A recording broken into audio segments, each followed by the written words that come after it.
Okay. There's a cat stuck up in a tree. You've got the exclusive. Let me hear your story. Cats. We have leash laws against cats. We have trees that are too tall. Why do we have trees that are too tall? Sorry, you're just too opinionated. Next. The other day, a cat climbed that tree. The cat lived in that house. Your animation's horrible. Next. Hey, Dave, what's the weather going to be like tomorrow? Hey, Dave editions are next week. Will you people work with me? Next. Oh, don't be cruel to the cat in the tree. Next. Where the devil is that subway station? Where the heck am I? That's it. Great eyes. Great smile. Great hair. Can you tell I wrote this skit? When can you start? Well, I got a primetime going away special I got to do. Reminisce, say goodbye to all my friends, a few laughs, a few tears. An hour? Welcome to All My Best Steve Hartman, a celebration of the best of Steve Hartman's feature stories. And now, here's Steve Hartman.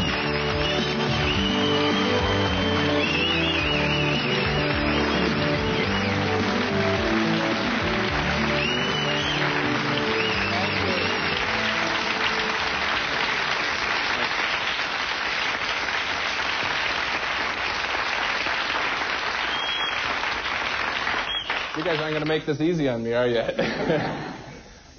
This is going to be a little difficult for me, but bear with me. We're going to have a lot of fun, I hope. I'm a little nervous about this whole thing.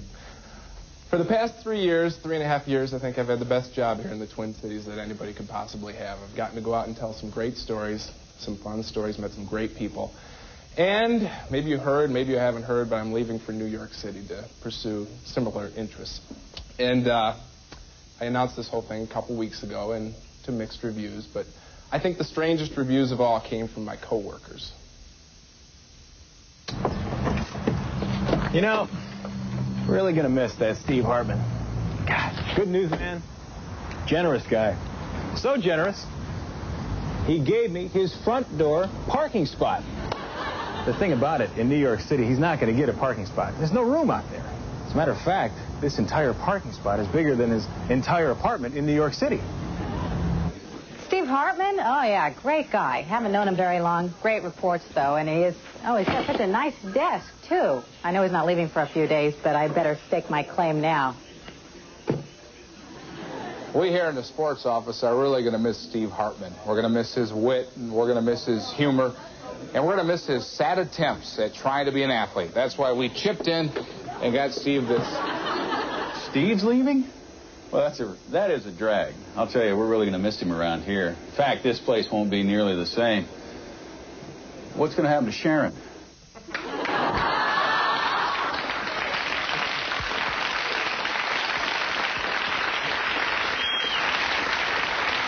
I'll get him for that. Anyway, the whole purpose of this show is to give me a chance to say goodbye to all you folks. So what we've done is we've taken some of my favorite stories, and what we're going to do over the next 50 minutes or so is look at some of those stories. And we're going to start with what is my opinion, and what my opinion is my favorite of all time. It is about a reunion. Simple as that. You must have known these people at some point. They knew you. In fact, it looks like they knew you pretty well. So what happened? Well, maybe they moved away. You drifted apart.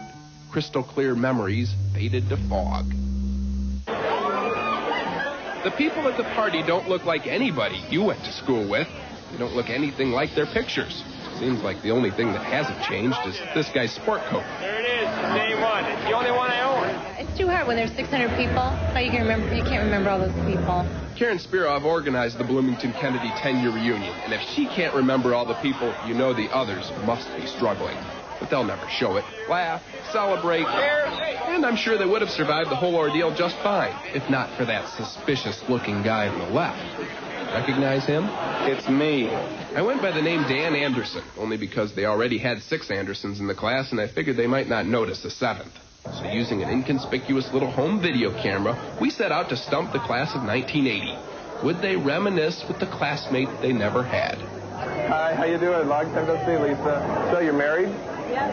To a guy named Paul Mahon. Paul, yeah, I do remember Paul. I remember Paul. Paul Mahon, yeah. You guys got married? Oh, wow. It seemed like you almost didn't recognize me at first. At first I did. Yeah. I know, it's weird. Dana? Dan Anderson. Nice to see you again. How you doing? We haven't seen each other for how long has it been? It's got to be 10 years. 10 years, yeah. I've always been pretty good with faces, though. I can see. Did you recognize me when I came up? Oh, yeah. Did you? I didn't make many friends in high school or anything. You look familiar, though. Do I? Yeah. Yeah. Must be the mustache. Well, different colored glasses. I had brown glasses in school. So what are you guys doing? You know how they sell jeans now with the holes in the knees? I run a machine that does the ripping. Does the ripping? Yeah, of the jeans. So, I think they were starting to catch on. I want to pull on his mustache. It's fake. I think it is true. Eventually, I did tell him the truth. Of course, that was after I got my class picture taken. There you go. All right. Dan Anderson, Channel 5 Eyewitness News.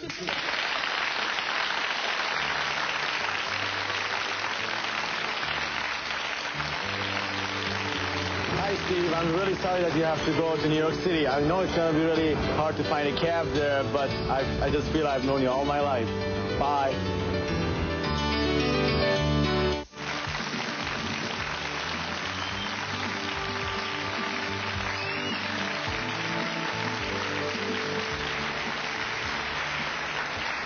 I sometimes like to think about what people will remember about me when I'm long gone, and I know I'm not going to be remembered as some crusading journalist or some kind of investigative reporter, but I hope to be remembered as somebody who sort of solved life's little problems, those little irritating things. I know I did once.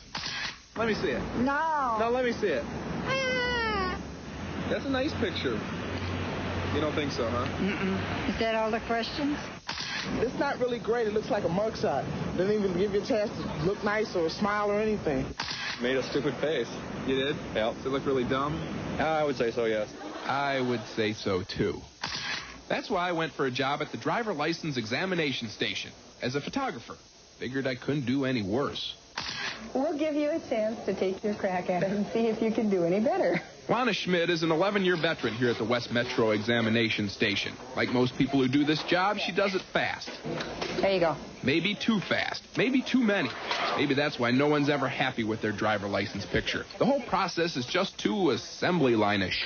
There you go. And when you get your plastic card, make sure you cut up and destroy the old one because it's against federal law to carry more than one license. Right. And once you buy a prize, it's yours to keep. Heavy on spiel, light on aesthetics. I'll change that. You can take a seat right there, Solomon. Do you have any previous modeling experience? Tilt your head over a little bit.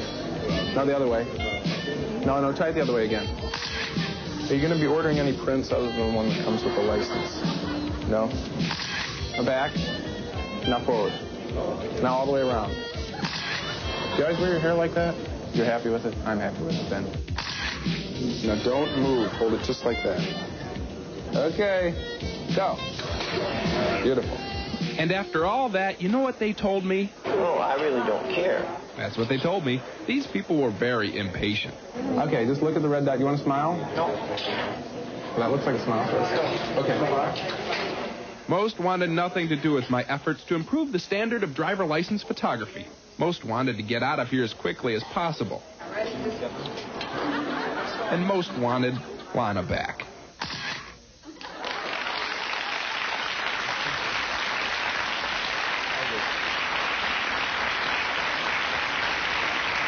I'd be doing a disservice to all you folks if I didn't have a show like this and didn't answer your most asked question. The question that I am probably asked more than anything else is, are you Sid Hartman's son? I get asked that all the time. So as a public service to you folks at home, I figured I'd answer that question once and for all. I, George Sid Hartman, always wanted to be known as a writer. I had hoped that people would one day say, boy, that's Sid. He is a part of the cities.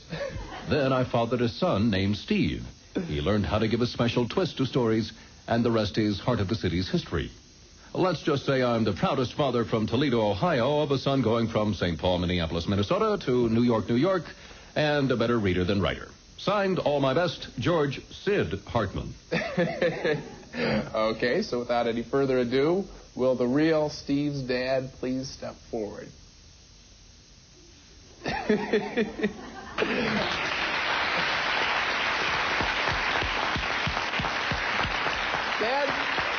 Sid, come over here. Both of you come over here. Dad, come over here. Hi, pseudo-dad. How you doing? How you doing? Hi, real dad. How are you? You got a great son.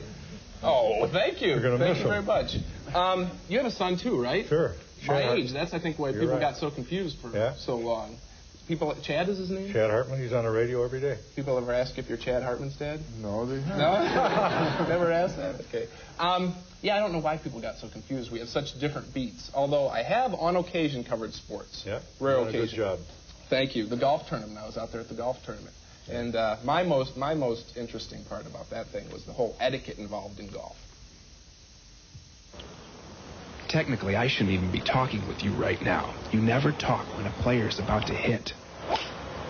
And even afterwards, a little ooh, or maybe a golf clap is all you do for a good shot. And for a bad shot, you're not allowed to boo.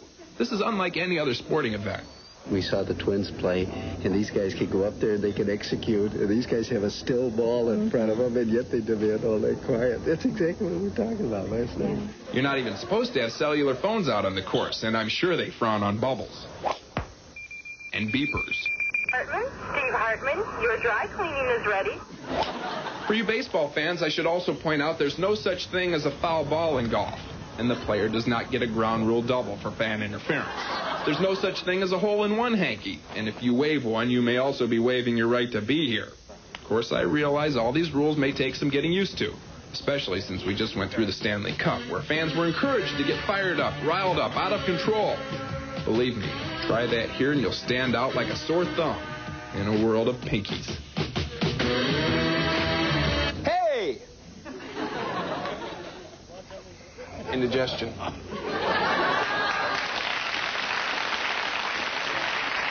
I want to thank you. I want to thank you very much for being such a good sport. Thanks for coming. You had no choice. You had no choice to do that. I'll be right back.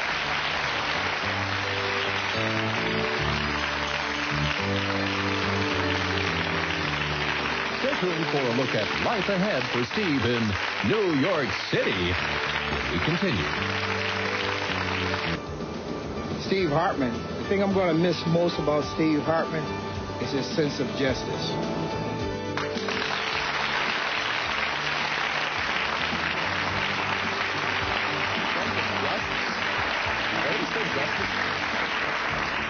Well, I'm going to New York City, and I have a lot of fears and apprehensions about going to such a place. A lot of fears just because the whole idea of packing up and moving. Incidentally, I want to apologize for the mess. I am in the process of moving here.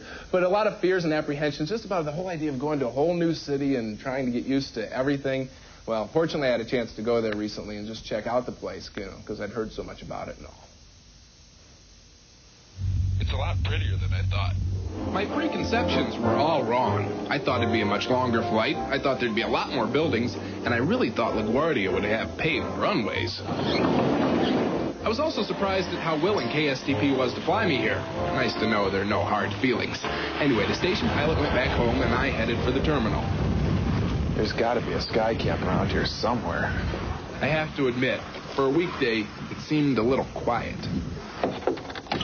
And for a while, I wondered if there weren't hard feelings. Taxi?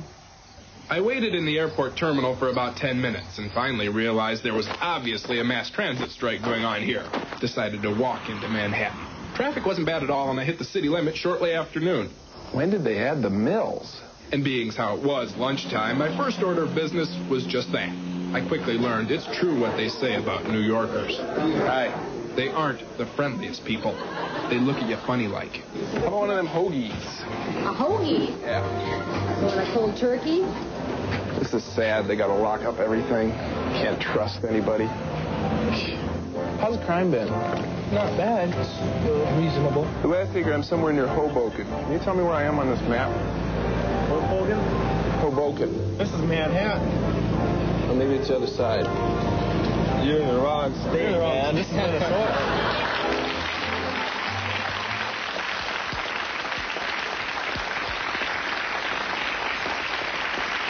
Well, we are back. I mean, I hope the city gets a little better than my experience was there. I think next time I go, it'll be a little better. I'm with my mother here.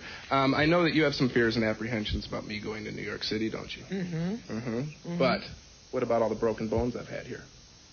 I'm not worried about those anymore. I can't ski anymore. I can't break nearly as many bones. I've had this problem, haven't I? Yes. I'm referring to the bones. I've had a problem. Yeah, no other problems need to be brought up. Right. I've had this problem with broken bones, and anyway, I told it once in a story. Mount Everest, it isn't. Hill might even be a slight exaggeration. And really, if it weren't for those sounds, you might not even notice the slope. Unless, of course, you were on rollerblades, too, picking up speed and fear. It's kind of steep, and if you don't know how to slow down. You're in trouble? Yeah. Now she tells me.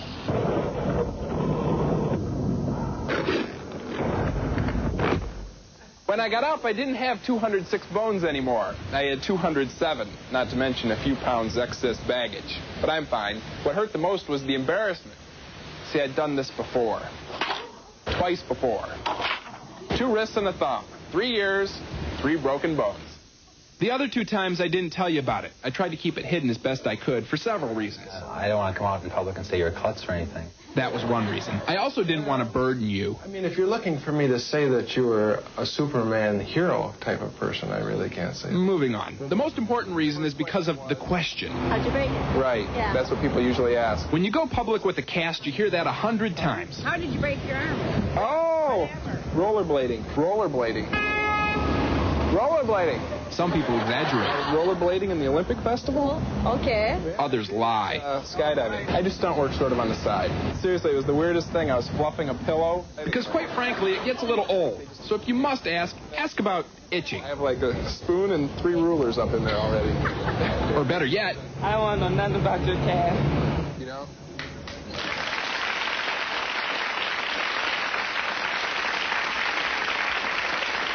I did that story about a year ago, and 3 broken bones was sort of embarrassing. Then last winter, I did it again. And I didn't tell anybody. I didn't even tell my mother and my father, which I'm sort of embarrassed about now. I broke my leg last winter. He just said, "Oh, brother, you didn't know that, did you?" No. I did it skiing. No. Yeah, I did. No. You know why I didn't tell you now? Yes. Because you'd say, "Don't ski anymore," wouldn't you have? No. Oh, what would you have said? That was dumb. Dad would have said that.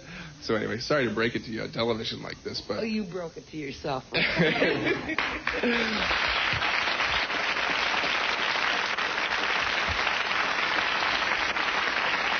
going to hear about this more later. I don't think this one's over. Anyway, I did a story once that, about a inanimate object that required surgery, just like me. This one turned out pretty fun, too. August 2nd, 1989, 11 a.m. My partner and I are called to Xavier Court in Bloomington. My name's Hartman. I carry a notebook. Hi. What seems to be the problem here?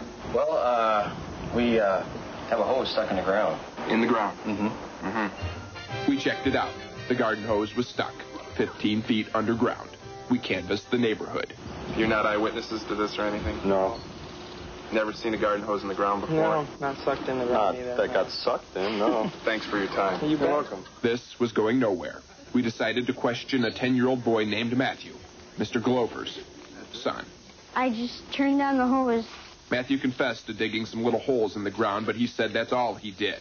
He blamed Noah, the dog. I set the hose down to go and get him, and next thing I knew, it was sucked in. He turned off the hose. Turned off. Turned off. Yeah, turned off. Turned off or churned off? I don't know. Never mind. And finally, notified authorities. Actually, I thought this is really weird. Why are you showing me this hose laying on the ground? And then he said, well, pull on it. It won't come out. For the past few days, Matthew and Noah have been trying to get the hose unstuck. Did you get in trouble? No. Not yet. The story you have just seen is true. The names were not changed because, well, they're not innocent. Matthew fined $14.95 for a new hose. Noah, sentenced to life behind the boundaries of his own yard. And the perpetrator dealt swift justice at the end of a kitchen knife.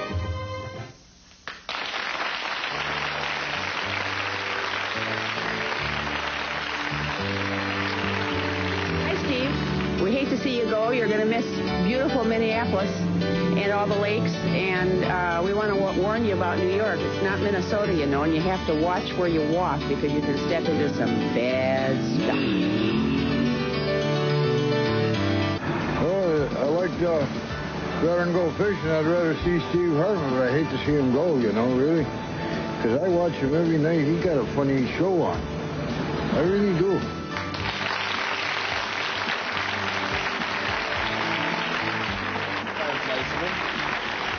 I got to confess, this really isn't my bachelor pad. I've just sort of been dressed up to look that way. And this isn't really my fishing pool, but it's very convenient because this next story is about fishing. Fishing is a big, big deal here in Minnesota, as you all know. And I witnessed recently, about a year ago, that they start kids out fishing here at a very, very young age. Going on a fishing trip in the lake today. If it doesn't rain, there's time to play. Did you bring the fishing pole? Yes, we brought the fishing pole. Did you bring the tackle box? Yes, we brought the tackle box. Did you bring the fry pan? Yes, we brought the fry pan. We took 20 Highland Park kindergartners on a field trip, set them up with everything they needed to catch fish. But what we didn't tell them was how to catch bait. It's not going to bite you. Those are leeches, right? Oh, I hate leeches. Leeches suck blood. Yes, I told them leeches don't suck blood. Unless, of course, you're 6 years old and trying to put a hook through them, then they're like vampires, but they weren't amused. Tried to snag them one-handed for quite a while, and when that didn't work, tried the team approach. Good. He's dead. Right. That did the trick. Now they were ready to cast, but they still weren't ready for hooks. You got yours over there. You're not going to catch a fish that way, I don't think. There, we got it off. It happened more than once, more than twice. It wasn't fun. Lines tangled thick, patience wore thin.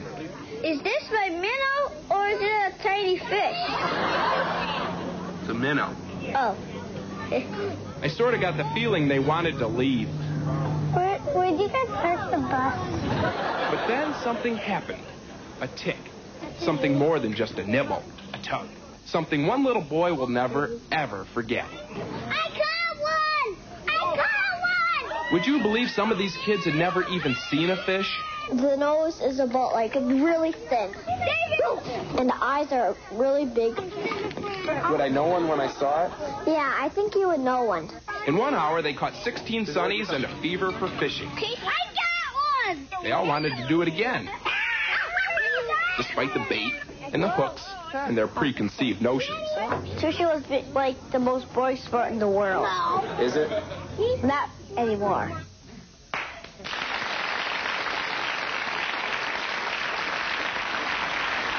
We've sort of decided to make this whole segment an animal segment, so that's our theme for this whole thing. We're going to go next to a dog story. As a feature reporter, you do a lot of dog stories. You get used to doing dog stories. This one we did in Marine on St. Croix, and it's about a dog named Boozer.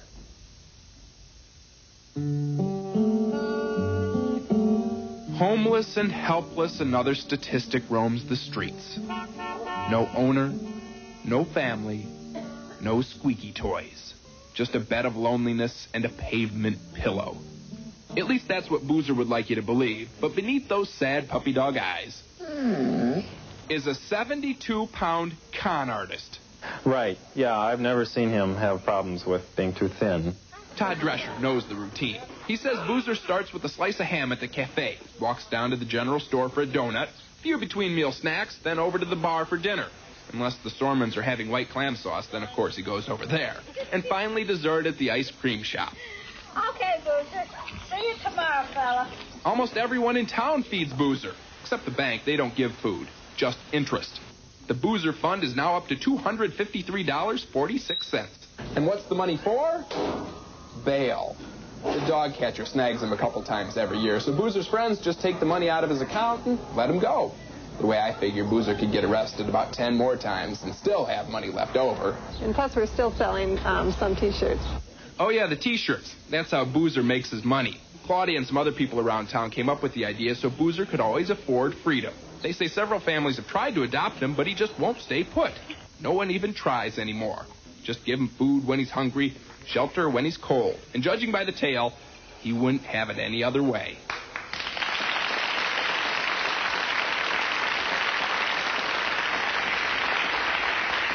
Joining us now in the studio here is Boozer and Claudia Moffett, sort of Boozer's agent, so to speak. Yes. You're peddling T-shirts, of course. That's for you.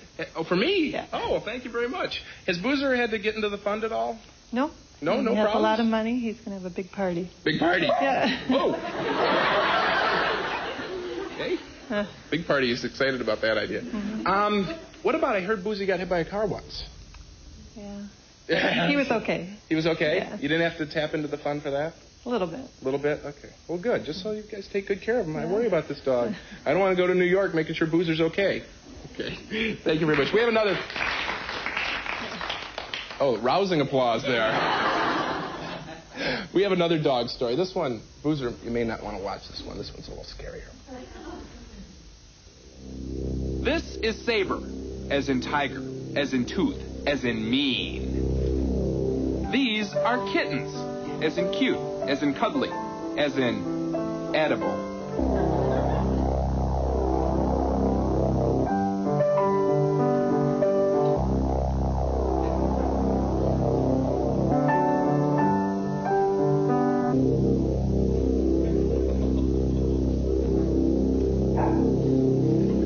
Oh, no. Oh, ouch. Looks like it's dinner time again. Don't worry, it's not what you think. Let me take you back. See, about a month ago, this cat had some kittens, but apparently she wasn't in the mood to be a mom right now, so she ran off for the cornfields. As for Saber, she had just had a miscarriage. She wanted to be a mom. The rest, you have to see to believe. Every few hours, the kittens come running. Don't look so surprised. I told you it was dinner time. Not your typical big, mean Doberman pinscher, is it? No, not at all. Somehow, Saber just got it in her head that these were her pups.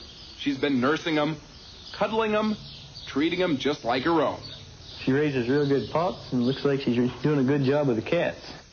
Craig says Saber won't let the kittens out of her sight. Of course, in a few months, they'll probably be back to fighting like cats and dogs, but we will always remember the time they put their differences aside, at least for a little while, in this little barn, in the little sleepy town of Dover, Minnesota.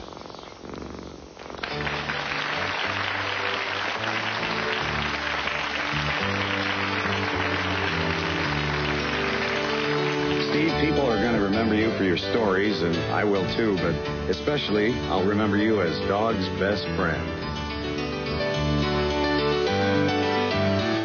Okay, this is the first thing that I like about Steve is the way he presents things, but the worstest thing that I hate about him is his haircut, because to me it looks like a Greyhound bus took and burnt rubber from ear to ear.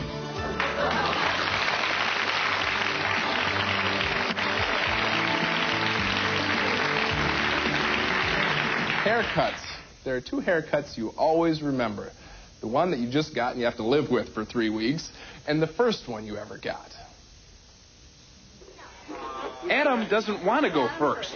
Adam's going first. See? Adam doesn't even want a haircut. See? And Adam certainly doesn't want to be interviewed about it. I'm going to put this right here. See? And so goes just another day at the Children's Barber in Southdale Mall, one of the only barbershops in the country that does only children. It really can be hard here. I always tell people it's either alternately the easiest or the hardest job you're ever going to have. You don't like that, huh? Okay. Let's just get this all done with, and you can get your mama and get out of here. Stuart Woody has been cutting children's hair for 7 years. He's had kids get up out of that chair and scream, "I hate you, I hate you, I hate you." But he likes them. Those bangs are kind of long there, Miss Ashley. You got kind of pretty eyes, too. You know that? Yeah. Ashley Kendall is 2 years old. This is her first haircut. Stuart says kids like Ashley make all the tears and temper tantrums worthwhile. Because, you see, Stuart's part of a major milestone here. That moment when a parent realizes her little girl isn't so little anymore. Nope, it's not always the kids who cry.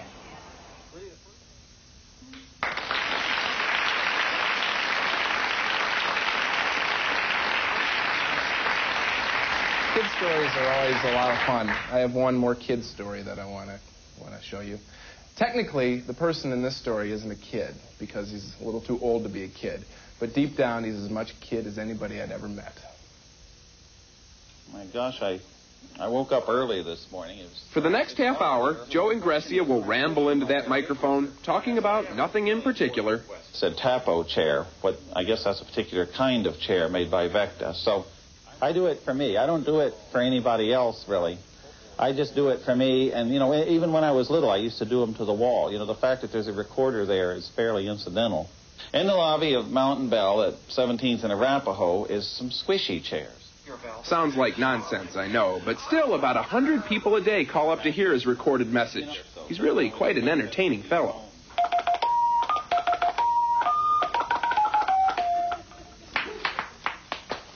These are utricles. Well, they're not once you pop them, I don't think. 42 pounds of edible fungus, your fidget air growing. By now, I probably don't need to tell you that Joe is a little off the wall. And I probably don't need to tell you that Joe is blind. Always has been. But he has an interesting perspective on that. When I asked him what's the one thing he wants out of life, he didn't answer eyesight. Just love to learn how to swing. That would be just really wonderful. I couldn't believe it. Joe says he doesn't really need eyesight, that his one wish is to learn how to swing. Apparently, everyone who's ever tried to teach him has failed. So, we ended our interview, decided to forget about this Zizerific Funline story, and headed for the park. Oh, you hear the swing sounds? Yeah, they're speaking. The swings are speaking. They're calling you. Yeah. Put your feet out and lean back further. I do that as the swing swings back? Yeah. Okay, and when you kick, lean back further. Go. Oh, they are moving. Go. Do it.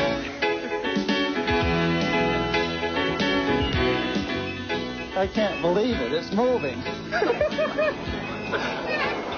I've never gone this high in my whole life. Ah! It's never worked like this before.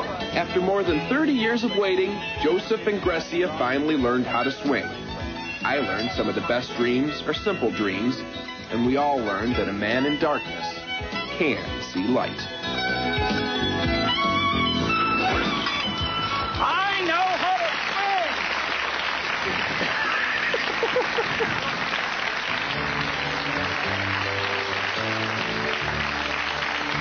Welcome back with Steve's almost final goodbye right after these messages.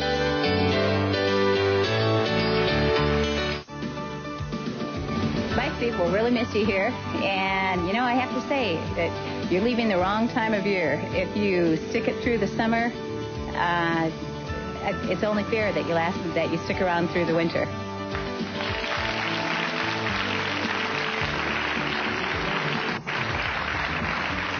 Cold. Now, that's one thing I'm not going to miss. There are certainly a lot of things I am going to miss, though, and since I am a reporter and since I do work in the media videotape, I'm allowed to say all this on tape, so I did. Are you going to miss Steve Hartman? Minnesota may or may not miss me. You going to miss him at all? Probably, yeah. But I know I'll miss it. Of course, I'll miss the flowers and the grass and the trees, like this big one on 50th Street that always seems so perfect to me. I'll miss the farmer's market, the people spaces, and the parking places. Both are hard to find where I'm going. I'll miss chocolate banana malts at Annie's Parlor on Saturday afternoons.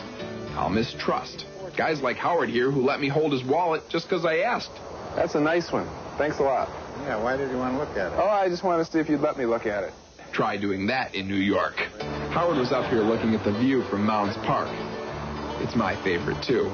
My favorite in Minneapolis is the one where you're coming up 35W, exiting west. That's always a postcard. We've got a lot of those here. I notice them more now, though. I notice the kids more now, too.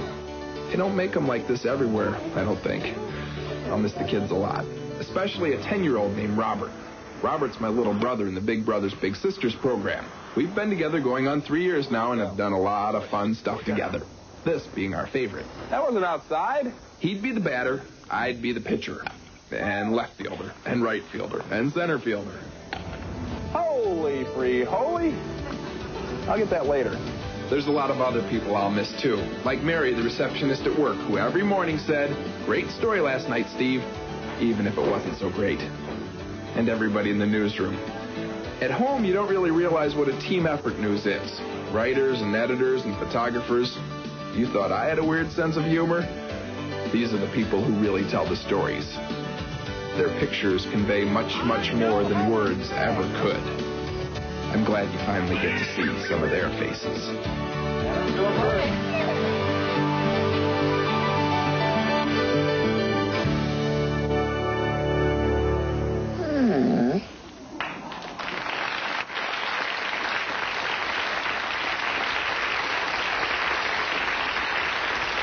I'd also like to take just a moment to thank the management here at KSTP for giving me an opportunity to do this show and for giving me so many This just in from the Eyewitness Newsroom. You cannot sign off until we get a chance to say goodbye. You know, it goes without saying that. This is my show. You guys get to do the news every night, 3 times a night. My one show, they walk in on it. It goes without saying that those of us in the newsroom are going to miss you a whole lot. And we decided I'll chip in and get you some things that we thought you could use in the Big Apple. First of all, there's a Minnesota lottery ticket hoping you win $1 million so you can pay for your first month in New York City. We know that perhaps you're not going to have a roommate, but we feel like they might be popping in from time to time, so we got you some mouse traps. And insect killer, and we know about apartment life in New York City. Well, you guys think I'm going to get a cheap place here, obviously. Unless you win $1 million, pal. And for what, those early morning jogs in Central Park? Bulletproof vest.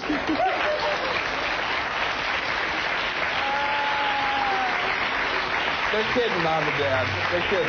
Not necessary. Not necessary. They're pulling our leg. We are going to miss you. Big hug. Congratulations. Good luck. Oh, no. Could be trouble now. I won't even wish you good luck. What's going on here? I'm leaving today. I want to be a part of it. New York, New York. My show and I get embarrassed on my These vagabond shoes. Holy. Are starting to stray. Hi. Right to the very heart of it. New York, New York.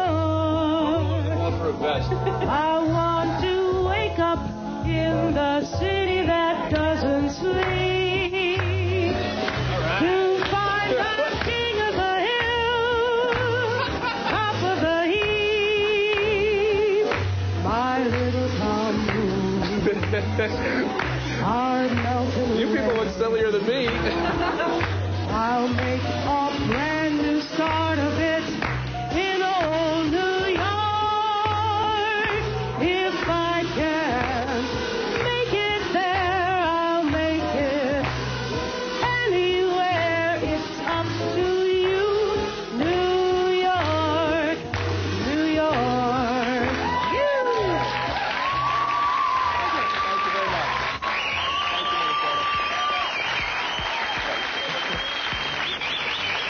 Yeah, I guess I should. Yes, I guess.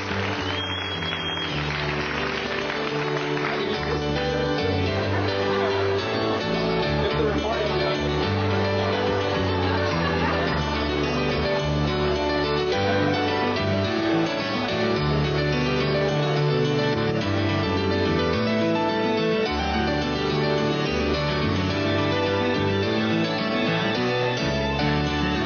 Sid Hartman was played by Sid Hartman.